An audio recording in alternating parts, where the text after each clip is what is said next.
Hello hello आज म तपाईँहरूलाई यो घोराई ९ मकुण्डारामा रहेको तोरी खेती देखाउँदैछु साथीहरू। योभन्दा अगाडि तपाईँहरूलाई मैले पहेँलै तोरी फुलेको देखाएको थिएँ। अहिले फेरि पाकेर पहेँलै भएको भिडियो कैद गर्दैछु साथीहरू।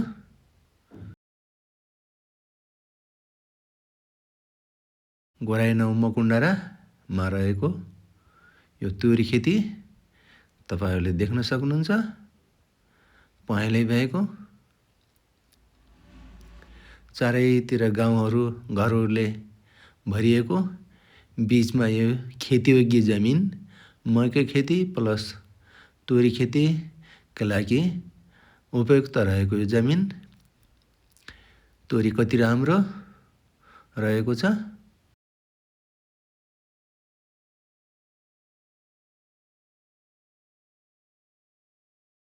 अर्को भनेको यता यो साइडतिर पूर्वी साइडतिर बाटो अनि यतातिर दक्षिण साइडमा पनि बाटो।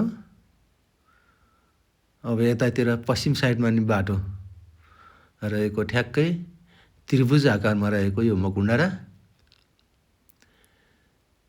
सुन्दर हराभरा रहेको छ।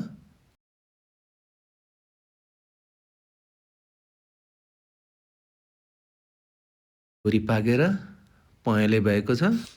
अब 1-2 दिनमा नै तोरी छिन्न सुरु हुन्छ साथीहरू। कति राम्रो सुन्दर रहेको यो एरियामा कति राम्रो तोरी रहेको छ।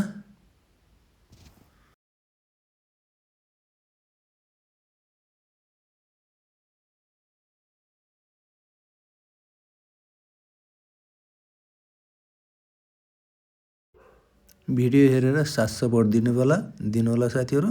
यति बेलासम्म भिडियो हेरेर साथ दिएकोमा धेरै धेरै धन्यवाद छ। यसै गरी आगामी दिनमा आउने भिडियोहरू पनि पुरा हेरेर साथ सपोर्ट दिनुहुनेछ भन्ने आशा र भरोसाका साथ आजको भिडियो यहीँ अन्त्य गर्दछु।